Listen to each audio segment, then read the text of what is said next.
इस खबर के प्रायोजक हैं डी रियल एस्टेट, अर्जुन मसाले, मसालों के थोक व रिटेल विक्रेता, कैलाश चंद वर्क वाला, CP plus, smile up dental clinic.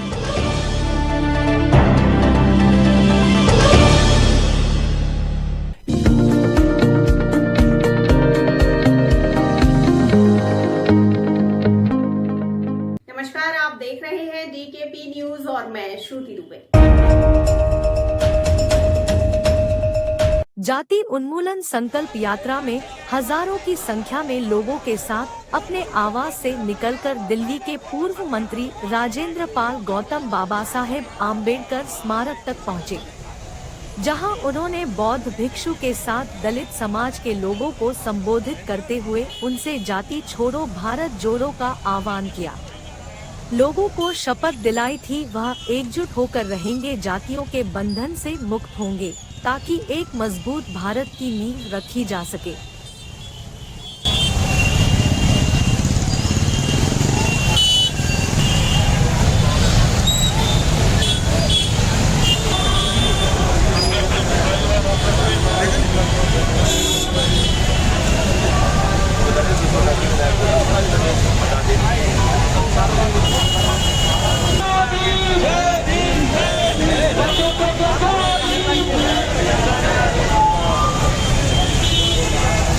Rajendra Pal Gautam ने बताया कि वह समाज को एकजुट करने के लिए अलग अलग राज्यों के बौद्ध भिक्षु स्थलों पर जाकर उनका का आशीर्वाद लेंगे और उनके साथ मिलकर एक सशक्त मजबूत जाति रहित भारत की नींव रखने की कोशिश करेंगे। इसके लिए देश के करोड़ों दलित समाज के लोगों का उन्हें समर्थन है। वहीं आपकी अपनी पार्टी के राष्ट्रीय अध्यक्ष एडवोकेट रामवीर चौहान ने राजेंद्र पाल गौतम पर जोरदार हमला बोला है। उन्होंने कहा कि मंत्री रहते उनको दलित समाज याद नहीं आया। दिल्ली सरकार ने SC/ST वेलफेयर का फंड खत्म कर दिया। उन्होंने कहा कि यदि राजेंद्र पाल गौतम दलितों के इतने हितैषी हैं, यदि जातियों को खत्म करने की मंशा रखते हैं, तो विधानसभा में जाति उन्मूलन कानून पर प्रस्ताव लेकर आए।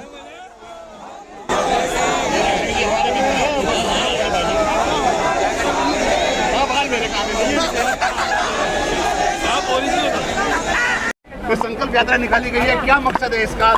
एक ही मकसद है कि अगर भारत में जातियां बनी रहेंगी तो जातिगत उत्पीड़न बना रहेगा। हम लोग इस जाति व्यवस्था से हजारों साल से ग्रसित हैं। जाति व्यवस्था की वजह से हम लोग देश के संसाधनों से वंचित रहे, देश में 3500 साल तक पढ़ने लिखने से वंचित रखे, व्यापार से वंचित रहे। तो आज समय आ गया है कि देश में हम कुछ भी बन जाएं, राष्ट्रपति बन जाएं, मुख्य न्यायाधीश बन जाएं, उसके बाद भी जाति पीछा नहीं छोड़ती। हमारे देश के पूर्व राष्ट्रपति जब राष्ट्रपति थे रामनाथ कोविंद जी, उनको जगन्नाथपुरी में मंदिर में नहीं घुसने दिया क्योंकि वो दलित थे। तो आज जाति की वजह से इतना उत्पीड़न है, उस उत्पीड़न से देश कमजोर होगा। जाति की वजह से देश बढ़ रहा है, जातियों से देश आगे नहीं बढ़ेगा।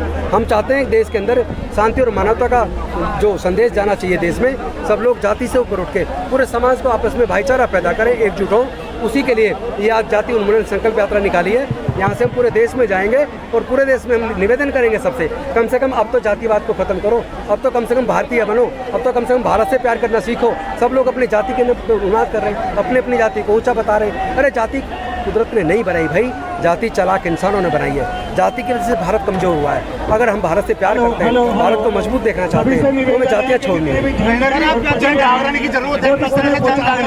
जन जागरण देखिए, आम आदमी तो बेचारे पहले से कोशिश कर रहे हैं। अब देश के जो नेता हैं, देश के प्रधानमंत्री, देश के गृह मंत्री, देश की अलग अलग पार्टियों के नेता, उनको आगे आना चाहिए। उनको जाति खत्म करने के लिए एक मजबूत संकल्प दिखाना चाहिए, क्योंकि नेताओं को लोग फॉलो करते हैं। लेकिन नेता जाति खत्म करने की बजाय जाति के आधार पर वोट लेने की तरफ लगे रहते हैं। इससे देश मजबूत नहीं होगा। हो सकता है कुछ समय के लिए सत्ता पाले, लेकिन सत्ता ही सब कुछ नहीं होती। मुझे लगता है मानवता ज्यादा महत्वपूर्ण है। आपकी अपनी पार्टी जो है, रामवीर चौहान जो है, दिल्ली के मुख्यमंत्री अरविंद केजरीवाल पर दलित विरोधी होने का आरोप। तो सिर्फ एक बात कह रहा हूँ, जातियों से देश नहीं चलता। जो लोग धर्म के नाम पर, जाति के नाम पर उन्माद कर रहे हैं, जो लोग भड़काऊ भाषण देते हैं, जो लोग दूसरे अपनी आस्था को तो ऊपर रखते हैं और दूसरे की आस्था को ठेस पहुंचाते हैं, सच्चे मायने में वो इंसान कहलाने के लायक नहीं है। इस तरह देश नहीं चलता भाई।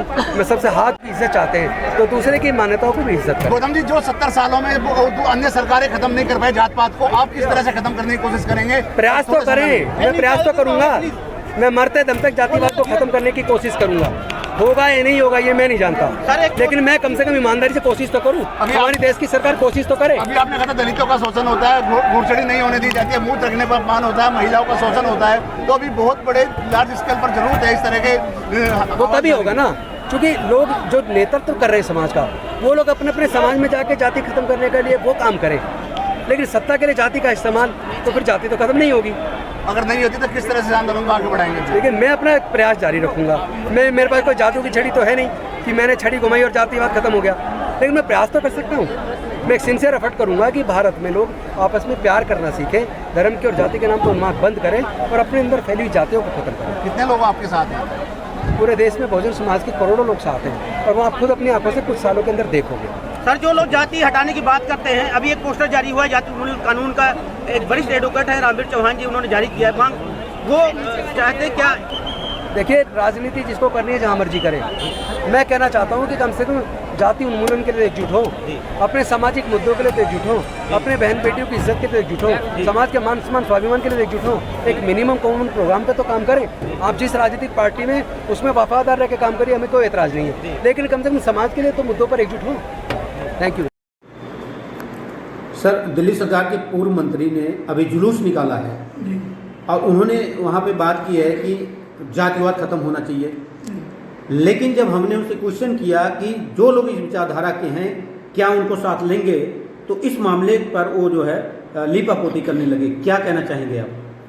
देखिए, मेरा ये कहना है कि 5 अक्टूबर को जो धम्म दीक्षा कार्यक्रम में 22 प्रतिज्ञा मंत्री ने भी साथ ली थी, तो मंत्री अपना स्टैंड क्लियर करें। पहले तो ये जो जातियों में बटा हुआ समाज है, इस समाज को गुमराह ना करें दिल्ली के पूर्व मंत्री, और हम शोषित समाज के जो लोग हैं उनको भ्रमित करने की वो कोशिश कर रहे हैं। दोनों हाथों में लड्डू रखना चाहते हैं राजेंद्र पाल गौतम जी। एक तरफ वो पार्टी के मुखिया को वो लगातार बचा रहे हैं, दलितों पे जो हमले होते हैं। दिल्ली का जो मुख्यमंत्री है, जो बहरूपिया है, नकली आदमी है, जब भी कभी दलितों पे अत्याचार होता है, कभी मुस्लिमों पे अत्याचार होता है, तो वो अपने मुंह पे टेप लगा लेता है। और राजेंद्र पाल गौतम बताएं कि 2015 से वो दिल्ली विधानसभा में हैं, कितने दलितों के मुद्दे उन्होंने विधानसभा में उठाए, या उनकी सरकार ने दलितों पर होने वाले अत्याचारों के लिए कितने प्रस्ताव पास किए हैं दिल्ली विधानसभा में। वो एक मंत्री के तौर पर रहे हैं। सबसे बड़ा फेलियर उनका ये रहा कि दिल्ली सरकार का जो बजट है उसमें SC/ST वेलफेयर जीरो हो चुका है। 2013 के बाद से, जब से ये नकली सरकार दिल्ली में आई है, इसने SC/ST फंड को जीरो कर दिया है। 2015 के बाद का राजेंद्र पाल का कार्यकाल देखें, एक विधायक के तौर पे भी और एक मंत्री के तौर पे भी, वो पूरी तरह फेल है। और आज जब उनकी मंत्री पद की कुर्सी छीन ली गई है, तो वो समाज को गुमराह कर रहे हैं। आज 22 प्रतिज्ञा से अब वो जाति उन्मूलन की बात करने लगे हैं। जाति उन्मूलन आपकी अपनी पार्टी पीपल्स पिछले 5 साल से लगातार अपनी स्थापना से ही देश में बिगुल बजाए हुए हैं, और हम देश के सभी राज्यों में इसके बारे में हम कार्रवाई कर रहे हैं, हम ज्ञापन लगातार सौंप रहे हैं। अब वो मंत्री अपने आप को साइडलाइन करने के लिए जाति उन्मूलन की बात करने लगा है। मैं कहता हूं सबसे पहले वही जाति उन्मूलन करे, अपने नाम के सामने से राजेंद्र पाल गौतम की बजाय सिर्फ राजेंद्र पाल रखे, और केजरीवाल को कहे कि अपना सरनेम हटाए केजरीवाल। दिल्ली अगर उसमें हिम्मत है, अगर राजेंद्र पाल गौतम में हिम्मत है, तो एक विधायक अभी भी है, वो प्रस्ताव पेश करे, विधायक के तौर पे प्रस्ताव पेश करे दिल्ली विधानसभा के आगामी सत्र में कि इस देश में जाति उन्मूलन कानून लाया जाए। अपनी सरकार से रिक्वेस्ट करें। अन्यथा दलित समाज के लोगों को, जो ये जातियों में बिखरा हुआ समाज है, इसको गुमराह ना करें। और जो लोग इसके लिए काम कर रहे हैं, जो सही मायने में जमीनी तौर पे काम कर रहे हैं, अगर उनको राजनीति बताते तो सबसे बड़ी राजनीति और धोखा समता सैनिक दल में रहते हुए, वकीलों के संगठन का मिसयूज करते हुए राजेंद्र पाल गौतम कर रहे हैं इस समाज के साथ। और ये भी एक छल कपट है। जो समाज के लोगों को जाति के नाम पर गुमराह कर रहे हैं। वो इसके लिए काम करना है तो जाति उन्मूलन कानून पेश करें, विधानसभा में प्रस्ताव लाएं, एक एमएलए के तौर पे प्रस्ताव पेश करें, तब उनको हम समझेंगे कि वो वाकई में दलितों के हितैषी हैं। ठीक है।